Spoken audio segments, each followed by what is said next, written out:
The letter Q by Ellie Shipley. Introduction പാർട്ടിൽ നമ്മൾ discuss ചെയ്ത ചില കാര്യങ്ങൾ ഒന്നുകൂടി പറയണം. ദ ലെറ്റർ ക്യൂ എന്നതിലെ ലെറ്റർ ക്യൂ, ക്യൂർ എന്ന വേർഡിലെ ഫസ്റ്റ് ലെറ്റർ ആണ് ലെറ്റർ ക്യൂ ഇൻഡിക്കേറ്റ് ചെയ്യുന്നത്. നമ്മുടെ ഓതറായ എലി ഷിപ്ലി ഒരു ക്യൂർ റൈറ്ററാണ്. സോ അദ്ദേഹം ഒരു ക്യൂർ തനിക്ക് തന്നെ എഴുതിയ ലെറ്ററാണിത്. തൻ്റെ വ്യക്തിത്വത്തോട് തന്നെ പറയുന്ന കാര്യങ്ങളാണ് ഈ ലെറ്ററിലുള്ളത്. ഓക്കെ, അപ്പോൾ ഈ ഒരു കാര്യം നിങ്ങൾ മനസ്സിൽ വെക്കണം. ക്യൂർ റൈറ്ററായ എലി ഷിപ്ലി തൻ്റെ വ്യക്തിത്വത്തെ തന്നെ അഡ്രസ്സ് ചെയ്തുകൊണ്ടാണ്, തനിക്ക് തന്നെ എഴുതിയ ഒരു കത്താണ് ഇത്. ഇവിടെ ഓതർ അല്ലെങ്കിൽ നീ എന്നെല്ലാം അഡ്രസ്സ് ചെയ്യുമ്പോൾ നിങ്ങൾക്ക് കൺഫ്യൂഷൻ വരരുത്. രണ്ടും ഓതറെ തന്നെയാണ് നീ അല്ലെങ്കിൽ ഞാൻ എന്ന പ്രൊനൗൺസ് കൊണ്ട് അഡ്രസ്സ് ചെയ്യുന്നത്. ഓക്കെ, അപ്പോൾ നമുക്ക് തുടങ്ങാം. ഓക്കെ, നമ്മുടെ ടെക്സ്റ്റ് ബുക്കിൽ പേജ് നമ്പർ 149 to 153 ഇത്രയും പേജസിലാണ് ഈ ഒരു പാഠഭാഗം നൽകിയിട്ടുള്ളത്. നോർമലി നമ്മൾ ആസ് യൂഷ്വൽ എങ്ങനെയാണോ ഒരു ലെറ്റർ സ്റ്റാർട്ട് ചെയ്യുന്നത് അതുപോലെ തന്നെയാണ് സ്റ്റാർട്ട് ചെയ്തിട്ടുള്ളത്. ഡേറ്റ് നൽകിയിട്ടുണ്ട്, അതുപോലെ തന്നെ സല്യൂട്ടേഷനും നൽകിയിട്ടുണ്ട്. കൂടാതെ ഒരു പോയം, എലി ഷിപ്ലിക്ക് ഇഷ്ടപ്പെട്ട ഒരു പോയം, ആ പോയത്തിലെ ഏതാനും ലൈൻസ് എഴുതിക്കൊണ്ടാണ് ഈ ലെറ്റർ സ്റ്റാർട്ട് ചെയ്യുന്നത്. ഓക്കെ, ഇനി അതിലുള്ള കണ്ടൻസ് എന്തൊക്കെയാണെന്ന് നോക്കാം. അപ്പോൾ നമ്മുടെ ടെക്സ്റ്റ് ബുക്കിൽ നൽകിയിട്ടുള്ള പ്രധാന കണ്ടൻസ് ആണ് നമ്മൾ ഇങ്ങോട്ട് മാറ്റി എഴുതിയിട്ടുള്ളത്. കുറച്ച് ലെങ്തിയാണ്, പക്ഷേ നമ്മൾ വിചാരിക്കും ഡിഫിക്കൾട്ടാണ്, നമ്മളെ കൊണ്ട് പറ്റില്ല എന്ന് വിചാരിക്കും. പക്ഷേ വളരെ സിമ്പിളായ രീതിയിലാണ് കാര്യങ്ങൾ ഓതർ ഇവിടെ പ്രസൻറ്റ് ചെയ്തിട്ടുള്ളത്. പിന്നെ നിങ്ങളുടെ അടുത്ത് പറയാനുള്ളത്, ഒരൊറ്റ വീഡിയോയിലാണ് നമ്മൾ ഈ ഒരു ലെറ്റർ കവർ ചെയ്യുന്നത്. കാരണം മറ്റൊരു വീഡിയോ ആക്കി കഴിയുമ്പോൾ പിന്നെ അതൊരു വീണ്ടും നമുക്ക് ഈ പറഞ്ഞ കാര്യങ്ങളെല്ലാം റിപ്പീറ്റ് ചെയ്ത് പറയേണ്ടി വരും. എന്നിട്ട് വേണം അടുത്ത ഭാഗം സ്റ്റാർട്ട് ചെയ്യാൻ. അപ്പോൾ അത് വീണ്ടും ആ വീഡിയോയുടെ ലെങ്ത്തും കൂടും. പിന്നെ ഒരു മിസ്റ്റേക്സ് അല്ലെങ്കിൽ നമുക്കൊരു ഡൗട്ടൊന്നും വരണ്ട എന്ന് കരുതിയിട്ടാണ് നമുക്ക് കണ്ടിന്യൂസ് ആയിട്ട് ഈ ഒരൊറ്റ വീഡിയോയിൽ തന്നെ ചെയ്യാമെന്നുള്ളത് തീരുമാനിച്ചത്. ഓക്കെ, സോ നമ്മളെ കൊണ്ട് പറ്റില്ല എന്നൊരു ധാരണയൊന്നും വേണ്ട, മനസ്സിലാക്കാൻ കഴിയുന്ന പാഠഭാഗം തന്നെയാണ്. So let's start. I refuse to lie to you. You already know that living in this world is enormously difficult. But what you might not fully realize just yet is that what makes this pain bearable is love. You will go on seeking this love outside of yourself, from family, friends, and lovers. Through this process, you will learn a lot. But what I need you to know is that I love you for who you are, just as you are, absolutely and unconditionally right now. There is nothing wrong with you. എന്താണ് പറയുന്നത്? നമ്മൾ പറഞ്ഞു ആദ്യം ഒരു പോയത്തിലെ lines നൽകിയിട്ടുണ്ട്, അതിന് ശേഷമാണ് ഈ ലെറ്റർ സ്റ്റാർട്ട് ചെയ്യുന്നത്. സോ ഓതർ തന്നോട് പറയുകയാണ്, ഞാൻ നിന്നോട് നുണ പറയാൻ ആഗ്രഹിക്കുന്നില്ല. മാത്രമല്ല നിനക്കു തന്നെ അറിയാവുന്ന കാര്യമാണിത്. എന്ത്? Living in this world is enormously difficult. Living in this world is enormously difficult.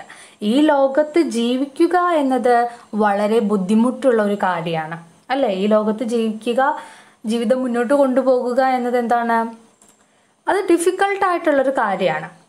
പക്ഷേ നീ മനസ്സിലാക്കേണ്ട മറ്റൊരു കാര്യമുണ്ട്. ഓതർ തൻ്റെ സെൽഫിനോട് തന്നെ, തനിക്ക് തന്നെ എഴുതിയ ലെറ്ററിലാണ് പറയുന്നത്. പക്ഷേ നീ മനസ്സിലാക്കേണ്ട മറ്റൊരു കാര്യമുണ്ട്. എന്താണ് ആ കാര്യം? ഇത്രയും ഡിഫിക്കൽട്ടീസിനിടയിലും ഒരു വ്യക്തിയെ ജീവിക്കാൻ പ്രാപ്തമാക്കുന്നത് അല്ലെങ്കിൽ ജീവിക്കാൻ പ്രേരിപ്പിക്കുന്നത് എന്താണ്?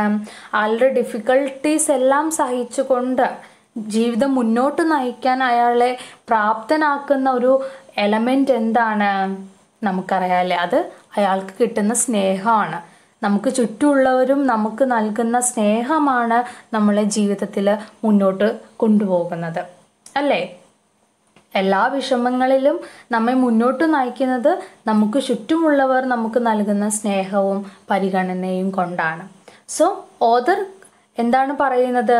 ഈ ലോകത്ത് ജീവിക്കുക എന്നത് ഡിഫിക്കൾട്ട് തിങ് ആണെങ്കിലും, അത് ഡിഫിക്കൾട്ടായിട്ടുള്ള കാര്യങ്ങളാണെങ്കിലും അതെല്ലാം സഹിച്ചുകൊണ്ട്, അല്ലെങ്കിൽ അതെല്ലാം അതിനോടെല്ലാം പൊരുത്തപ്പെട്ട് അല്ലെങ്കിൽ അഡ്ജസ്റ്റ് ചെയ്ത് നമുക്ക് മുന്നോട്ട് ജീവിക്കാനുള്ള പ്രേരണ നൽകുന്നത് എന്താണ്? അത് നമുക്ക് നൽകുന്ന നമ്മുടെ ചുറ്റുമുള്ളവർ നമുക്ക് നൽകുന്ന സ്നേഹമാണ് അതിന് നമ്മെ പ്രാപ്തമാക്കുന്നത്. സോ ഈ വേൾഡ് ഡിഫിക്കൾട്ടാണ് എന്ന് നിനക്കറിയാം. അതിനോടൊപ്പം തന്നെ നീ മനസ്സിലാക്കേണ്ട ഒരു കാര്യം എന്താണ്? ഈ ഡിഫിക്കൽട്ടീസ് സഹിക്കാൻ നമ്മൾ പ്രാപ്തമാക്കുന്നത് സ്നേഹമാണ് എന്നതുകൂടി നീ മനസ്സിലാക്കണം എന്നാണ്. ഇനി പറയുന്നത്, നിനക്ക് ചുറ്റുമുള്ളവരിൽ നിന്നും നീ സ്നേഹം സീക്ക് ചെയ്യാൻ ശ്രമിക്കും. അതങ്ങനെ തന്നെയാണല്ലേ, നമ്മൾ ജീവിക്കുമ്പോഴും നമ്മുടെ ചുറ്റും ആരാണോ ഉള്ളത്, നമ്മുടെ ഫാമിലീസ് ആവാം, റിലേറ്റീവ്സ് ആവാം, ഫ്രണ്ട്സ് ആകാം, ലവേഴ്സ് ആവാം, ഇവരിൽ നിന്നെല്ലാം എന്താണ് നമ്മൾ സ്നേഹം കിട്ടണമെന്ന് ആഗ്രഹിക്കുന്നുണ്ട്. അതോടൊപ്പം ഓതറും എന്താണ് പറയുന്നത്? നീ നിന്റെ ചുറ്റുമുള്ളവരിൽ നിന്ന്, നിന്റെ ഫാമിലിയിൽ നിന്ന്, ഫ്രണ്ട്സിൽ നിന്ന്, ലവേഴ്സിൽ നിന്നെല്ലാം നീ സ്നേഹം കിട്ടണമെന്ന് ആഗ്രഹിക്കുന്നുണ്ട്. പക്ഷെ നീ അറിയേണ്ട ഒരു കാര്യം കൂടിയുണ്ട്. അതെന്താണ്? ഞാൻ നിന്നെ നീ എങ്ങനെയാണോ അതുപോലെ തന്നെ ആക്സെപ്റ്റ് ചെയ്തുകൊണ്ട് സ്നേഹിക്കുന്നുണ്ട്. ഞാൻ നിന്നെ സ്നേഹിക്കുന്നുണ്ട് എന്നാണ് ഓതർ ലെറ്ററിൽ പറയുന്നത്. ഈ ലെറ്റർ എഴുതുന്നത് ആരാണ്? ഓതറാണ്. ആർക്ക് വേണ്ടിയിട്ടാണ് ലെറ്റർ എഴുതുന്നത്? ഓതറിന് വേണ്ടിയിട്ട് തന്നെയാണ്. സോ ഓതറിനോട് തന്നെ പറയാണ്, നീ മനസ്സിലാക്കേണ്ട ഒരു കാര്യമുണ്ട്. ഞാൻ നിന്നെ സ്നേഹിക്കുന്നുണ്ട്. നീ എങ്ങനെയാണോ അതുപോലെ തന്നെ ആക്സെപ്റ്റ് ചെയ്തുകൊണ്ട് ഞാൻ നിന്നെ സ്നേഹിക്കുന്നു എന്നാണ് പറയുന്നത്. ഇവിടെ നോക്കൂ, നീ എങ്ങനെയാണോ, ഏത് കണ്ടീഷനിലാണോ നീ ഉള്ളത് അതുപോലെ തന്നെ നിന്നെ ആക്സെപ്റ്റ് ചെയ്യുന്നു എന്ന് പറയുമ്പോൾ നമ്മൾ ചിന്തിക്കേണ്ടത് എന്താണ്? ഓതർ ഒരു ക്യൂറാണ് അല്ലേ? നോർമലി ഇപ്പോഴല്ല, കുറേ മുമ്പൊക്കെ ആണെങ്കിൽ സൊസൈറ്റിയിൽ ക്യൂർ പീപ്പിളിനെ, LGBTQസിനെ എന്താണ് ആക്സെപ്റ്റ് ചെയ്യില്ല. നമ്മൾ മെയിൽ ഫീമെയിലിനെയാണ് പൊതുവെ ആക്സെപ്റ്റ് ചെയ്യാറ്. ആ ഒരു അതർ കാറ്റഗറിയെ ആദ്യമൊന്നും നമ്മൾ ആക്സെപ്റ്റ് ചെയ്തിട്ടുണ്ടായിരുന്നില്ല. പക്ഷേ ഇവിടെ ഓതർ പറയുകയാണ്, സൊസൈറ്റി ഒരു പക്ഷേ നിന്നെ ആലിയനായി കണ്ടേക്കാം, നിന്നെ മാർജിനലൈസ് ചെയ്തേക്കാം, പക്ഷെ നീ എങ്ങനെയാണോ ജനിച്ചിട്ടുള്ളത് അതുപോലെ തന്നെ ആക്സെപ്റ്റ് ചെയ്തുകൊണ്ട് ഞാൻ നിന്നെ സ്നേഹിക്കുന്നു, നിന്നെ ഇഷ്ടപ്പെടുന്നു എന്ന് ഓതർ പറയുകയാണ്. ആ സ്നേഹം അബ്സല്യൂട്ട് ആണ്, അതുപോലെ തന്നെ അൺകണ്ടീഷണൽ ആണ് എന്നും പറയുന്നുണ്ട്. ആ സ്നേഹം അബ്സല്യൂട്ട് ആൻഡ് അൺകണ്ടീഷണൽ ആണ്. And there is nothing wrong with U. ഇനി പറയുന്നത് എന്താണ്? There is nothing wrong with U. നീ ജനിച്ചത് ഒരു ക്യൂർ ആയിട്ടാണ്, പക്ഷേ സൊസൈറ്റി ഒരു പക്ഷേ ഒരു നെഗറ്റീവ് ആറ്റിറ്റ്യൂഡിൽ കണ്ടേക്കാം. പക്ഷേ there is nothing wrong with you. നിന്നിൽ റോങ് ആയിട്ട് ഒന്നുമില്ല. There is nothing wrong with U. ഈ ഒരു കാര്യം ഇമ്പോർട്ടൻ്റ് ആണല്ലോ അല്ലേ? നമ്മൾ എങ്ങനെ ജനിക്കുന്നു, ഒരു പേഴ്സൺ ക്യൂറായി ജനിച്ചിട്ടുണ്ടെങ്കിൽ അല്ലെങ്കിൽ ട്രാൻസ്ജെൻഡറായി ജനിച്ചിട്ടുണ്ടെങ്കിൽ സൊസൈറ്റി എന്ത് ചിന്തിക്കും, അല്ലെങ്കിൽ സൊസൈറ്റിയിലിട്ട് മുന്നിലോട്ട് എങ്ങനെ പോകും എന്ന് ചിന്തിച്ചുകൊണ്ട് ഇൻട്രോവേർട്ടഡായി നിൽക്കാതെ ആദ്യം സ്വയം റെസ്പെക്റ്റ് ചെയ്യുക, സ്വയം ആക്സെപ്റ്റ് ചെയ്യുക എന്നതും ഇമ്പോർട്ടൻ്റ് ആയിട്ടുള്ളൊരു കാര്യമാണ്. അതാണ് നമുക്കിവിടെ നിന്നും മനസ്സിലാക്കാൻ കഴിയുന്നത്. സോ കത്തിൽ ഓതർ എന്താണ് പറയുന്നത്? ഞാൻ നിന്നെ സ്നേഹിക്കുന്നുണ്ട്, നിന്നെ അൺകണ്ടീഷണലായിട്ട് അബ്സല്യൂട്ടായിട്ട് സ്നേഹിക്കുന്നുണ്ട്, നിന്നിൽ റോങ് ആയിട്ടുള്ള ഒരു കാര്യവും ഇല്ല എന്നാണ് പറയുന്നത്. നമുക്കറിയാം, നമ്മുടെ ഓതർ LGBTQ കമ്മ്യൂണിറ്റിയിൽപ്പെട്ട ഒരാളാണ്. ഞാൻ വീണ്ടും പറയുകയാണ്, ഈ ഓതർ തനിക്ക് തന്നെ എഴുതുന്ന ലെറ്ററാണിത്. ഈ സൊസൈറ്റി LGBTQസിനെ പരിഗണിച്ചിരുന്നില്ല. അതുകൊണ്ട് തന്നെ ഒരു മേഖലയിലോട്ടും LGBTQs കടന്നു വന്നിട്ടുണ്ടായിരുന്നില്ല. പക്ഷെ ഇപ്പോൾ ഒരുപാട് മാറ്റങ്ങൾ സംഭവിച്ചിട്ടുണ്ട് എന്നത് ഞാനിതിനോടൊപ്പം കൂട്ടിച്ചേർക്കുകയാണ്. ഓക്കെ,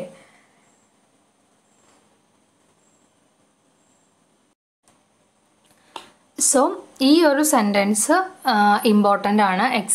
എക്സാം എഴുതുന്ന സമയത്തെല്ലാം നിങ്ങൾക്ക് മെൻഷൻ ചെയ്യാവുന്നതാണ്. There is nothing wrong with you അല്ലേ. LGBTQs ശരിയായിട്ടുള്ള ആളുകളല്ല, അവർ എന്തോ തെറ്റ് ചെയ്ത ആളുകളായാണ് സൊസൈറ്റി അവരെ ട്രീറ്റ് ചെയ്തിട്ടുണ്ടായിരുന്നത്. സോ ഇവിടെ ഓദർ എന്താണ് പറയുന്നത്? There is nothing wrong with you, നിന്നിൽ തെറ്റുകളൊന്നുമില്ല. And I love you for whom you are just as you are.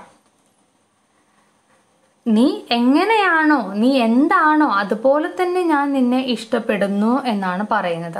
നമ്മൾ ഈ ഇൻട്രൊഡ്യൂസിങ് ലിറ്ററേച്ചറിൽ തന്നെ മുമ്പൊരു ക്ലാസ്സിൽ സെക്സ് ആൻഡ് ജെൻഡർ എന്നൊരു വീഡിയോ ചെയ്തിട്ടുണ്ടായിരുന്നു. അതിൽ നമ്മൾ പറഞ്ഞിട്ടുണ്ട് ഫീമെയിൽ അല്ലെങ്കിൽ മെയിലിൽ നിന്നും LGBTQs എങ്ങനെ വ്യത്യസ്തരാകുന്നു എന്നത്. സോ അവർ ഡിഫറെൻ്റ് ആണ്.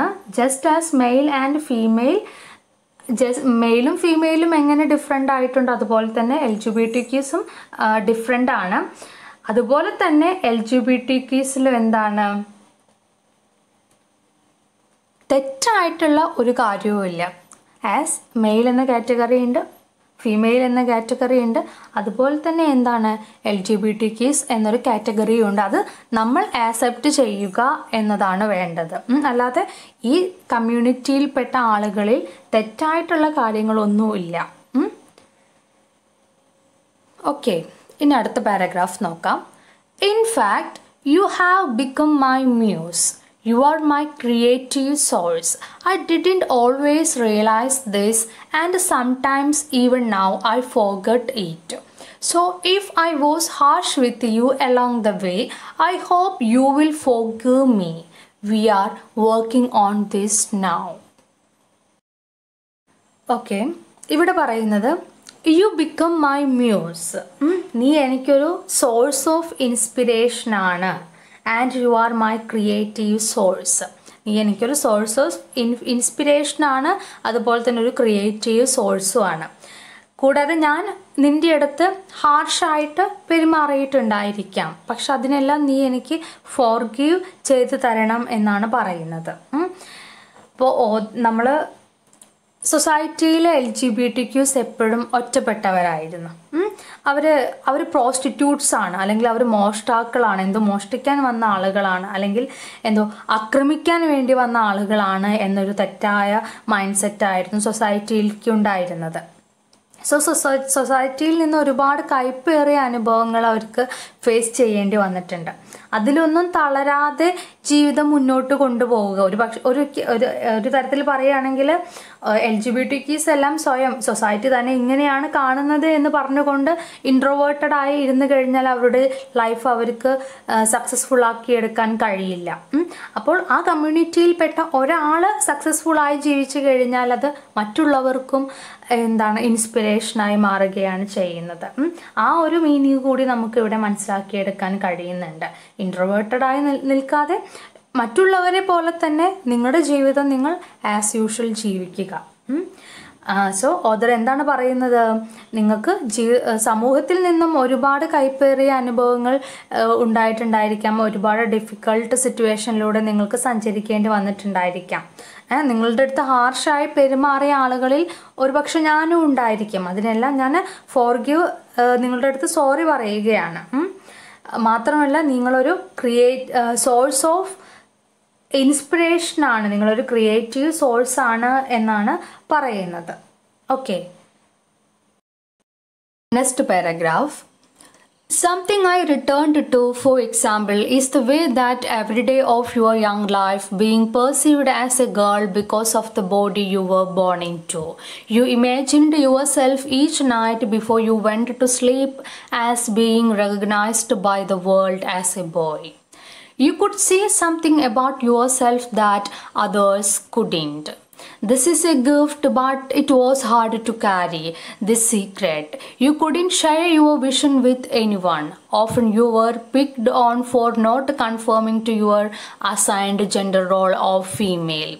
We were ashamed of our vision, and so at some point I scolded you for what I mistakenly felt was a frivolous fantasy.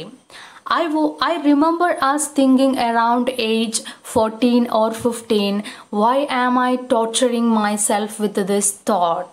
It is never going to happen. At the time, we didn't know that it was possible to live in this world and be recognized as male. We were so happy to discover much later on that to some degree it is. നമ്മുടെ author ഒരു transgender ആണ്. Bone with female anatomy but identified as A body. Female sex ആണെങ്കിലും gender എന്താണ്, മെയിലായിട്ടാണ് identify ചെയ്തിട്ടുള്ളത്. Okay, അപ്പോൾ നമ്മുടെ author transgender ആണ്. ഓദറിനെ ഒരു ഗേൾ ആയിട്ടാണ് സൊസൈറ്റി കൺസിഡർ ചെയ്തത്. എന്നാൽ ഓദർ ഒരാണായിട്ടാണ് തന്നെ തിരിച്ചറിഞ്ഞിട്ടുണ്ടായിരുന്നത്. പക്ഷെ സൊസൈറ്റി എന്തായിരുന്നു, ഒരു ഫീമെയിൽ അനാട്ടമിയിലാണ് ഓദർ ജനിച്ചിട്ടുള്ളത്. അതുകൊണ്ട് തന്നെ ഫീമെയിൽ വേ ഓഫ് ലൈഫിൽ തന്നെ ഫീമെയിലിന് നമ്മൾ അസൈൻ ചെയ്ത് കൊടുത്തിട്ടുള്ളൊരു ജെൻഡർ റോളുണ്ട് അല്ലേ, ആ റോളിൽ തന്നെ ഓദർ ജീവിക്കണം എന്നതായിരുന്നു സൊസൈറ്റി ആവശ്യപ്പെട്ടിട്ടുണ്ടായിരുന്നത്. പക്ഷേ ഓദർ ജീവിക്കാൻ ഇഷ്ടപ്പെട്ടത് ഒരു ആണായിട്ടാണ്, ആണിൻ്റെ ജെൻഡർ റോളിലാണ്. പക്ഷേ ഇത് അന്നത്തെ ഒരു സൊസൈറ്റിയിൽ സാധ്യമല്ല എന്നൊരു ചിന്തയായിരുന്നു. ഫീമെയിൽ അനാട്ടമിയോടുകൂടി ജനിച്ചോ, സൊസൈറ്റി എക്സ്പെക്റ്റ് ചെയ്യുന്നതും ഒരു ഫീമെയിലായി ജീവിക്കണം എന്ന് തന്നെയാണ്. പക്ഷെ സ്വയം ഒരു ജെൻഡർ ചൂസ് ചെയ്തുകൊണ്ട് ജീവിക്കാൻ സാധ്യമാണ് എന്നത് ഓദറിന് അറിയില്ലായിരുന്നു. അതിനെക്കുറിച്ചിട്ടുള്ള ഒരു അവയർനെസ് ഉണ്ടായിരുന്നില്ല.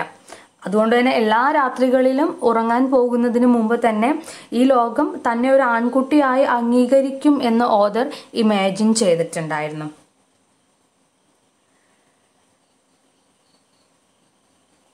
ഇപ്പോൾ നമ്മൾ പറഞ്ഞല്ലോ, ഓദർ തന്നെ ഒരു ആൺകുട്ടിയായിട്ടാണ് ഐഡൻറ്റിഫൈ ചെയ്യുന്നത്. എന്നാൽ അത് സൊസൈറ്റി മനസ്സിലാക്കുകയും അംഗീകരിക്കുകയും ചെയ്തില്ല എന്ന്.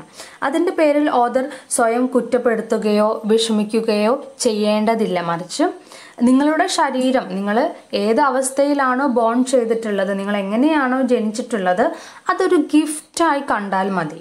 നിങ്ങളുടെ ശരീരം നിങ്ങളൊരു ഗിഫ്റ്റായി കാണുക.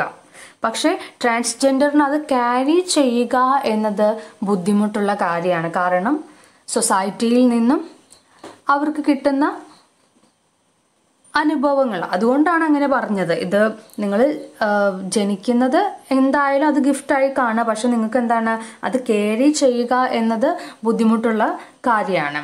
ഒന്നാമത് ട്രാൻസ്ജെൻഡറായിട്ട് സൊസൈറ്റിയിൽ അംഗീകരിക്കാൻ, ഒരു ട്രാൻസ്ജെൻഡറിനെ സൊസൈറ്റി അംഗീകരിക്കുക എന്നത് ഡിഫിക്കൽട്ടുള്ള കാര്യമാണ്.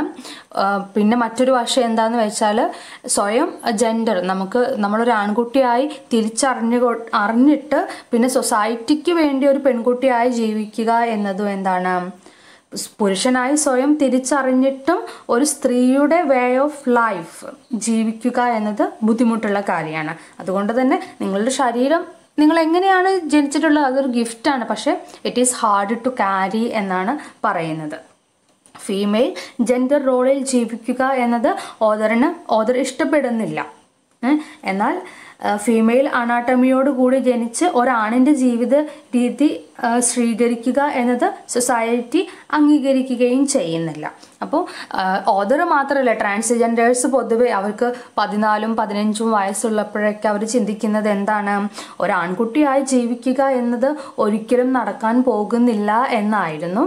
ആ സമയത്ത് അവർക്കറിയില്ലായിരുന്നു ഈ ലോകത്ത് അവർ ആഗ്രഹിക്കുന്ന ജെൻഡർ റോൾ സ്വീകരിച്ചുകൊണ്ട് ജീവിക്കാൻ കഴിയുമെന്നത്. ഇപ്പോൾ നോക്കൂ, നമ്മുടെ ഓദർ അവർക്ക് ഇഷ്ടമുള്ള ജെൻഡർ റോൾ സ്വീകരിച്ചുകൊണ്ട് ജീവിക്കുകയും ലൈഫിൽ സക്സസ്ഫുൾ ആവുകയും ചെയ്ത ഒരാളാണ് അല്ലേ. സോ ഈ പാരഗ്രാഫിൽ പറയുന്നത് എന്താണ്, അവരുടെ ശരീരത്തെ അവരൊരു ഗിഫ്റ്റായി കാണുക. പിന്നെ ആദ്യം അവർക്ക് അറിയില്ലായിരുന്നു ഫീമെയിൽ സെക്സോട് കൂടി ജനിച്ചാലും തനിക്ക് ഇഷ്ടമുള്ള ജെൻഡർ ചൂസ് ചെയ്തുകൊണ്ട് ഈ സൊസൈറ്റിയിൽ ജീവിക്കാൻ കഴിയുമെന്നത് 14-15 വയസ്സുള്ളപ്പോഴൊന്നും അവർക്ക് അറിയില്ലായിരുന്നു എന്നാണ് പറയുന്നത്. മാത്രവുമല്ല, ഈ ലോകത്ത് ഇഷ്ടപ്പെട്ട ജെൻഡർ റോൾ സ്വീകരിച്ചുകൊണ്ട് ജീവിക്കാൻ കഴിഞ്ഞതിൽ ഒരു പരിധിവരെ തങ്ങൾ ഹാപ്പിയാണ് എന്നും ഓദർ പറയുന്നുണ്ട്. ഓക്കെ, ഇനി next paragraph.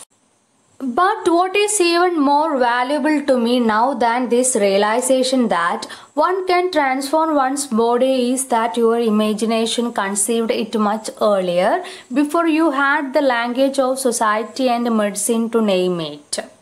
Interestingly, around this time you began to read poems and write song lyrics and poems, a truer kind of language. Your poetic imagination gave you insight and joy in the midst of misery.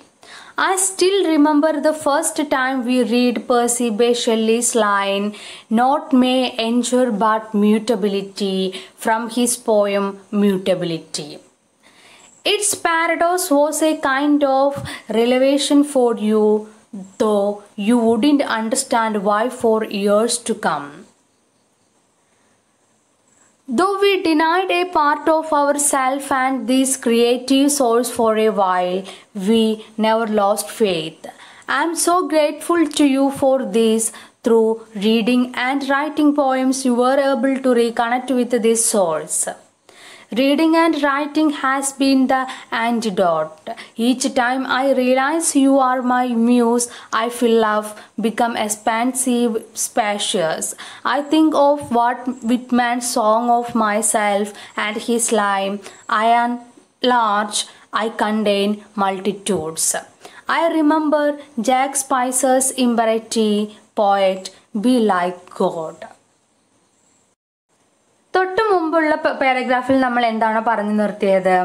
ഓതറിനെ അറിയില്ലായിരുന്നു. അവർ ജനിക്കുമ്പോഴുള്ള അനാട്ടമിയിൽ നിന്നും ഇഷ്ടമുള്ള gender choose ചെയ്തുകൊണ്ട് transform ചെയ്യാൻ കഴിയും എന്ന കാര്യം ഓതറിന് അറിയില്ലായിരുന്നു. So female അനാട്ടമിയോട് കൂടിയിട്ടാണ് ഓതർ ജനിച്ചിട്ടുള്ളത്. സൊസൈറ്റി എക്സ്പെക്റ്റ് ചെയ്യുന്നതും അവരൊരു ഫീമെയിലായി ജീവിക്കണം എന്ന് തന്നെയാണ്. പക്ഷെ ഓതർ സ്വയം ഐഡൻറ്റിഫൈ ചെയ്യുന്നത് ഒരു മെയിലായിട്ടാണ്. സോ ഇത്തരത്തിലുള്ള വിഷമകരമായ ഘട്ടത്തിലൂടെ കടന്നു പോകുമ്പോഴാണ് ഓതർ കവിതകൾ വായിക്കുവാനും എഴുതുവാനും തുടങ്ങുന്നത്. കവിത എഴുതുകയും വായിക്കുകയും ചെയ്യുന്നതിലൂടെ നമ്മുടെ ഓതറിന് പുതിയ ഉൾക്കാഴ്ചയും സന്തോഷവുമെല്ലാം ലഭിച്ചിരുന്നു. പോയറ്റിക് ലാംഗ്വേജിന് ഒരു ട്രൂവർ കൈൻഡ് ഓഫ് ലാംഗ്വേജ് എന്നാണ് ഓതർ വിശേഷിപ്പിക്കുന്നത്. സോ ഓതറിൻ്റെ മിസറീസിനിടയിലും ഓതറിന് സന്തോഷം നൽകുന്ന ഒന്നായിരുന്നു ഈ റൈറ്റിംഗ് ആൻഡ് റീഡിംഗ് പോയട്രി എന്ന് പറയുന്നത്. ഇനി ഇവിടെ പേഴ്സി ബൈഷ് ഷെല്ലിയുടെ ഒരു കവിതയിലെ ഒരു വരിയും ഓതർ ഓർമ്മിക്കുന്നുണ്ട്. പേഴ്സി ബൈഷ് ഷെല്ലിയുടെ മ്യൂട്ടബിലിറ്റി എന്ന കവിതയിലെ ലൈനാണ്, "nought may endure but mutability." Nought may endure but mutability. ഈ ലൈന് നിങ്ങൾ ഇനി ഓർത്ത് വയ്ക്കുക. ഇനി നമ്മൾ മറ്റൊരു കാര്യം കൂടിയും പറഞ്ഞുകൊണ്ടാണ് ഈ ലൈനിലോട്ട് വരുന്നത്. ഇപ്പോൾ നമ്മൾ പറഞ്ഞു ഓതറിന് ആദ്യം അറിയില്ലായിരുന്നു അവർക്ക് ഇഷ്ടമുള്ള ജെൻഡറിലേക്ക് ട്രാൻസ്ഫോം ചെയ്യാൻ കഴിയുമെന്ന്, അല്ലേ? ഇനി ഇവിടെ ലാംഗ്വേജിൻ്റെ കാര്യമാണ് ഉദാഹരണമായിട്ട് പറയുന്നത്. ലാംഗ്വേജ് ഇന്നേറ്റ് ആണ്. അതായത് നമ്മൾ ജനിക്കുമ്പോൾ തന്നെ ലാംഗ്വേജിൻ്റെ സ്ട്രക്ചർ നമ്മുടെ മൈൻഡിലുണ്ട്. സോ നമ്മൾ ജനിക്കുന്ന സമയത്ത് നമ്മുടെ മൈൻഡിലുള്ള ലാംഗ്വേജ് അറേഞ്ച്മെൻറ്റ്സ് തന്നെയാണ് അതിന് തന്നെയാണ് പിന്നീട് നെയിമിങ് വരുന്നത്, അല്ലേ? ഓൾറെഡി നമ്മൾ ജനിക്കുന്ന സമയത്ത് തന്നെ ലാംഗ്വേജ് എന്നത് അല്ലെങ്കിൽ ലാംഗ്വേജിൻ്റെ സ്ട്രക്ചർ, അതിൻ്റെ അറേഞ്ച്മെൻറ്റ്സ് നമ്മുടെ മൈൻഡിലുണ്ട്. പിന്നീടാണ് നമ്മൾ പോയട്രി അല്ലെങ്കിൽ ഓരോ പേരുകളിട്ട് നോവൽ അല്ലെങ്കിൽ ടൂൾസുകളുടെ പേരാണെങ്കിൽ അംബർല, ട്രീ എന്നെല്ലാം നമ്മൾ പിന്നീടാണ് അതിന് പേരുകൾ നെയിമിങ് വരുന്നത്. ഓൾറെഡി എക്സിസ്റ്റഡ് ആണ് നമ്മുടെ മൈൻഡിൽ ആ ലാംഗ്വേജ് സ്ട്രക്ചർ, പിന്നീടാണ് നമ്മൾ അതിനുള്ള നെയിമിങ് കൊണ്ടുവരുന്നത്, അല്ലേ? മാത്രമല്ല language is not fixed. Language ജനിക്കുന്ന സമയത്ത് തന്നെ നമ്മളിലുണ്ട്, ഇന്നേറ്റ് ആയിട്ടുണ്ട്. പക്ഷേ ലാംഗ്വേജ് ഫിക്സ്ഡ് അല്ല, ലാംഗ്വേജ് ചേഞ്ച് ചെയ്തുകൊണ്ടിരിക്കുന്നു. ലാംഗ്വേജ് മ്യൂട്ടബിൾ ആണ്, മാറ്റങ്ങൾക്ക് വിധേയമാണ്. അതിൽ പുതിയ ടേംസ് വരുന്നുണ്ട്. പിന്നെ ഓൾറെഡി എക്സിസ്റ്റഡ് ആയിട്ടുള്ള വേർഡ്സുകളൊക്കെ തന്നെ നമ്മൾ പുതിയ കോണ്ടെക്സ്റ്റിൽ ഉപയോഗിക്കുന്നുണ്ട്. ഓൾറെഡി എക്സിസ്റ്റഡ് ആയിട്ടുള്ള വേർഡ്സിന് പുതിയ മീനിങ്ങുകൾ വരുന്നുണ്ട്, അല്ലേ? സോ ലാംഗ്വേജ് എന്ന് പറയുന്നത് അത് മ്യൂട്ടബിലിറ്റി ഉണ്ട് ലാംഗ്വേജിന്, അത് മാറ്റങ്ങൾക്ക് വിധേയമാണ്. പെർസിബെ ഷെല്ലിയുടെ വരി നോട്ട് മേ എൻജർ ബട്ട് മ്യൂട്ടബിലിറ്റി എന്നതിലൂടെ ഉദ്ദേശിക്കുന്നത് ഈ പറഞ്ഞ കാര്യമാണ്. Language is innate. Language innate ആണ്. അത് നമ്മൾ ജനിക്കുന്ന സമയത്ത് തന്നെ ഒരാളുടെ ഇമാജിനേഷനിൽ അല്ലെങ്കിൽ ഒരാളുടെ മൈൻഡിൽ ആ ലാംഗ്വേജ് അറേഞ്ച്മെൻറ്റ്സ് ഉണ്ട്. ബട്ട് അത് മാറ്റങ്ങൾക്ക് വിധേയമാണ്. സിമിലർലി ഒരാൾ ജനിക്കുന്നത് ഏത് അവസ്ഥയിലാണോ അതിൽ നിന്നും അയാൾ ആഗ്രഹിക്കുന്ന ജെൻഡറിലേക്ക് ചേഞ്ച് ചെയ്യാനും സാധിക്കും എന്നാണ് പറയുന്നത്. ഒന്നുകൂടി പറയാം. ലാംഗ്വേജ് ഇന്നേറ്റ് ആണ്. അത് ജനിക്കുന്ന സമയത്തെ ആ ലാംഗ്വേജ് അറേഞ്ച്മെൻറ്റ്സ് നമ്മുടെ മൈൻഡിലുണ്ട്. പക്ഷെ അത് മ്യൂട്ടബിൾ ആണ്. അത് മാറ്റങ്ങൾക്ക് വിധേയമാണ്, ചേഞ്ച് ചെയ്യും. അതുപോലെ തന്നെ നമ്മൾ ജനിക്കുന്നത് ഏത് അനോട്ടമിയോട് കൂടിയിട്ടാണെങ്കിലും അതും മ്യൂട്ടബിൾ ആണ്. അതിനെയും നമുക്ക് ട്രാൻസ്ഫോം ചെയ്യാൻ കഴിയും എന്നാണ് ഈ ഒരു ലൈനിലൂടെ ഓഥർ നമുക്ക് പറഞ്ഞു തരുന്നത്. ഓക്കെ, ഇനി ഇവിടെ പറയുന്നത് വാൾട്ട് വിറ്റ്മാൻ്റെ സോങ് ഓഫ് മൈസെൽഫ് എന്ന കവിതയിലെ വരിയാണ്. I am large, I contain multitudes. ഇത് ഇമ്പോർട്ടൻ്റ് ആണ്. I am large, I contain multitudes. ഇവിടെ ഓഥർ അർത്ഥമാക്കുന്നത് എന്താണെന്ന് വെച്ചാൽ, ഓഥറും ജനങ്ങൾക്കിടയിൽ ഒരു വ്യക്തിയാണ് അല്ലേ. അത് അങ്ങനെ എടുത്തു പറയാൻ കാരണം എന്താണ്? ഈ കൂട്ടങ്ങൾക്കിടയിൽ ഒരു വ്യക്തിയാണ് ഞാനും എന്ന് ഓഥർ എടുത്തു പറയുന്നതിന് കാരണം എന്താണ്? LGBTQസിൽപ്പെട്ട കമ്മ്യൂണിറ്റിയിൽപ്പെട്ട ആളായതുകൊണ്ട് തന്നെ എല്ലാവരും എന്താണ്, ഓഥറിനെ ഏലിയനേറ്റ് ചെയ്യുന്നുണ്ട്, അവരെ മാർജിനലൈസ് ചെയ്യുന്നുണ്ട്, മെയിൻ സ്ട്രീം സൊസൈറ്റിയിൽ നിന്നും മാറ്റി നിർത്തുന്നുണ്ട്. സോ ഓഥർ പറയുകയാണ്, വാൾട്ട് വിറ്റ്മാൻ്റെ ഈ വരി ഉപയോഗിച്ചുകൊണ്ട് എന്താണ് പറയുന്നത്? I contain multitudes. ഈ ജനക്കൂട്ടങ്ങൾക്കിടയിൽ ഒരു വ്യക്തിയാണ് ഞാനും. ഒറ്റപ്പെട്ട ആളല്ല, അല്ലെങ്കിൽ ഒറ്റപ്പെടേണ്ട ആളല്ല, മാർജിനലൈസ് ചെയ്യപ്പെടേണ്ടവരല്ല ഞങ്ങൾ. ജനക്കൂട്ടത്തിൽ ഒരാൾ തന്നെയാണ് ഈ ഓഥറും. അല്ലെങ്കിൽ LGBTQ ആയതുകൊണ്ട് അവർ ഏലിയൻസ് അല്ല, അവരും ഈ ജനക്കൂട്ടത്തിൽ ഒരാളാണ് എന്നാണ് ഓഥർ പറയുന്നത്.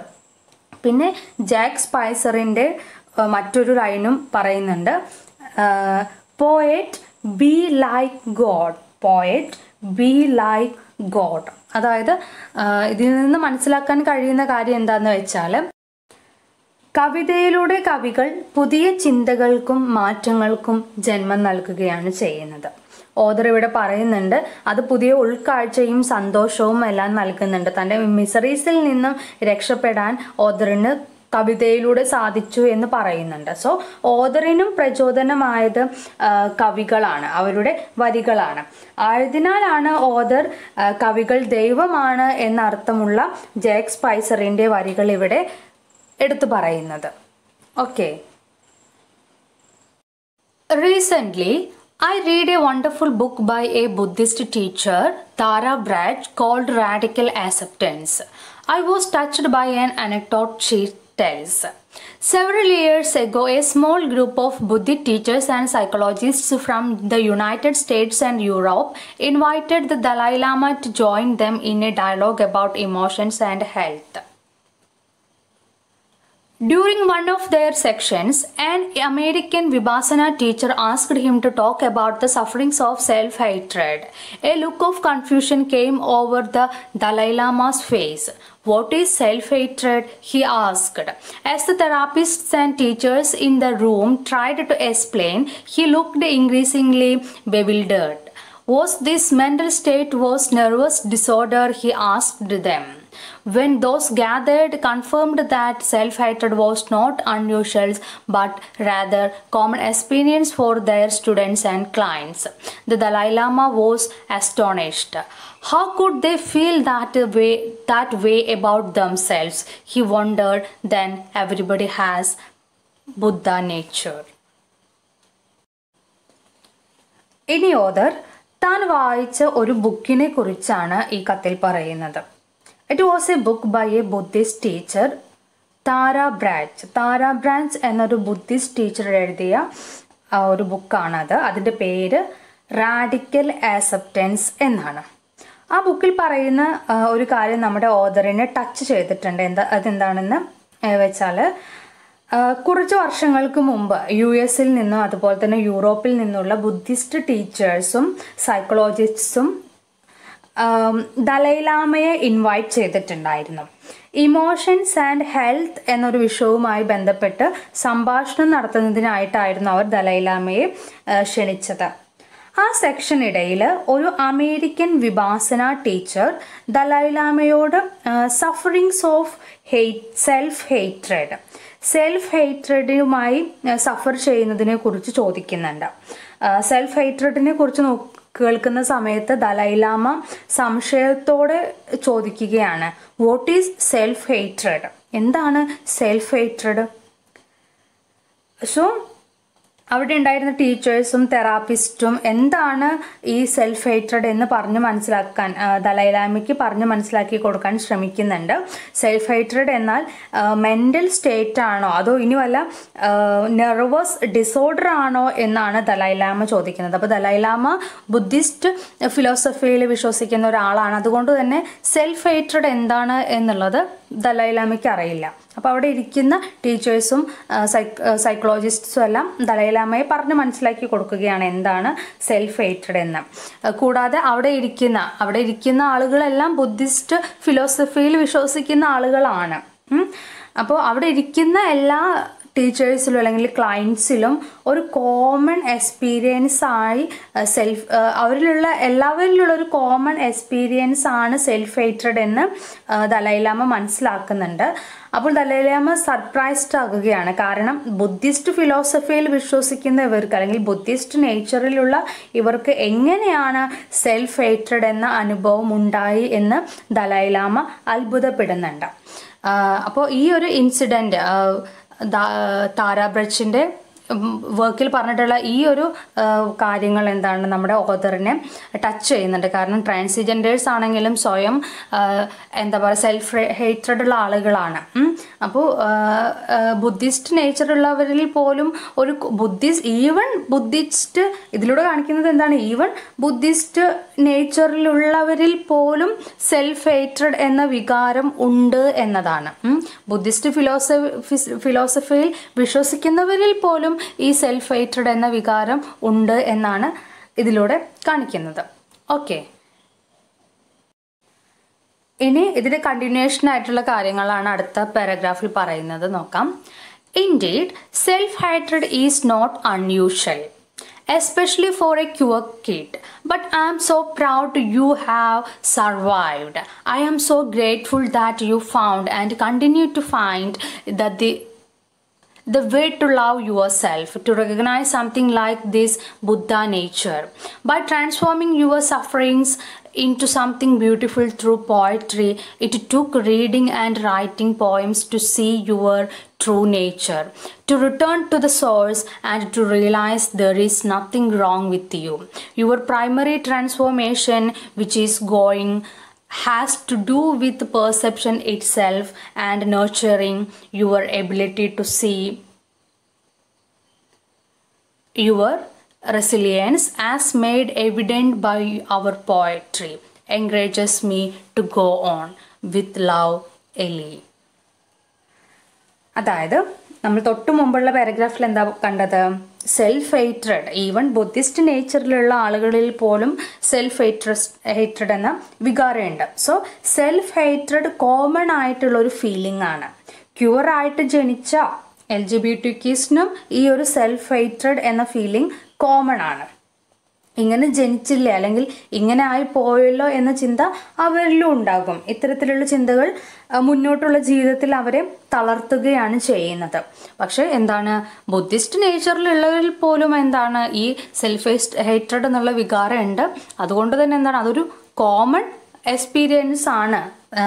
അപ്പോൾ പിന്നെ എന്താ, ക്യൂർ ആയിട്ടുള്ള ഞങ്ങളിലും ആ വികാരം ഉണ്ടാകില്ലേ എന്നാണ് പറയുന്നത്. അതാണ് ഇവിടെ ഫസ്റ്റ് സെൻറ്റൻസിൽ പറയുന്നത്. Self hatred is not unusual. Self hated എന്ന് പറഞ്ഞാൽ അൺയൂഷ്വൽ ആയിട്ടുള്ള കാര്യമൊന്നുമല്ല, അത് യൂഷ്വൽ ആയിട്ടുള്ള കാര്യമാണ്. ബുദ്ധിസ്റ്റ് നേച്ചറിലുള്ള ആളുകളിൽ പോലും സെൽഫ് ഹേറ്റഡ് എന്ന വികാരമുണ്ട്. അപ്പോൾ പിന്നെ ക്യൂർ കിഡ് ആയിട്ടുള്ള ഞങ്ങളിലും ആ വികാരം ഉണ്ട് എന്നാണ് പറയുന്നത്.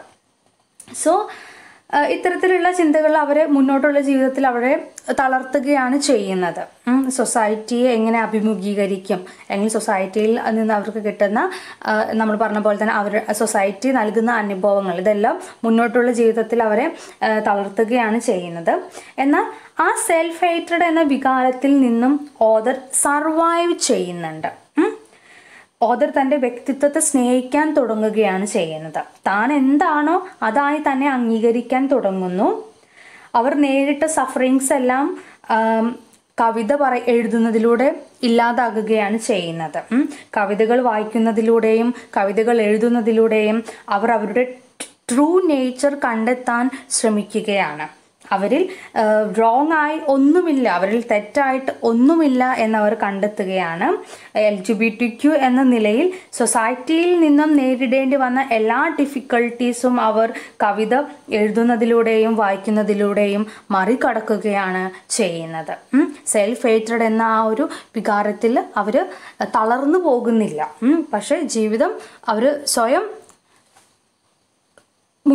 ജീവിതം മുന്നോട്ട് നയിക്കുകയാണ് ചെയ്യുന്നത്. അതിനുള്ളൊരു മാർഗമായിട്ട് അവർ റീഡിങ് ആൻഡ് റൈറ്റിംഗ് പോയട്രി, കവിത വായിക്കുകയും എഴുതുകയും ചെയ്യുന്നു. അതിലൂടെ അവർ നേരിടേണ്ടി വന്ന എല്ലാ മിസ്റ്ററീസും ഡിഫിക്കൽട്ടീസും ഓവർകം ചെയ്യുകയാണ് ചെയ്യുന്നത്. അവരുടെ മാറ്റം ഒരു ആസ് എ ട്രാൻസ്ജെൻഡർ അല്ലെങ്കിൽ ആസ് എ ക്യൂർ എന്ന രീതിയിൽ ഒരാൾ ഇത്തരത്തിൽ സക്സസ്ഫുൾ ആയിട്ട് ലീഡ് ചെയ്യുമ്പോൾ ആ കമ്മ്യൂണിറ്റിയിൽപ്പെട്ട മറ്റുള്ള LGBTQസിനെയും അത് എൻകറേജ് ചെയ്യുകയാണ് ചെയ്യുന്നത്. അപ്പോൾ അത് പറയുന്നത് നിൻ്റെ ഈ മാറ്റം ഞങ്ങളെയും എൻകറേജ് ചെയ്യുകയാണ് എന്നാണ്. ഓക്കെ, പിന്നെ നമ്മൾ സാധാ ഒരു ലെറ്റർ നോർമലി എൻഡ് ചെയ്യുന്ന പോലെ തന്നെ വിത്ത് ലവ് എലി ഷിപ്ലി ആണ് എഴുതിയിട്ടുള്ളത്. വിത്ത് ലവ് എലി എന്ന് പറഞ്ഞുകൊണ്ട് ഈ ലെറ്റർ അവസാനിപ്പിക്കുകയാണ് ചെയ്യുന്നത്. ഓക്കെ,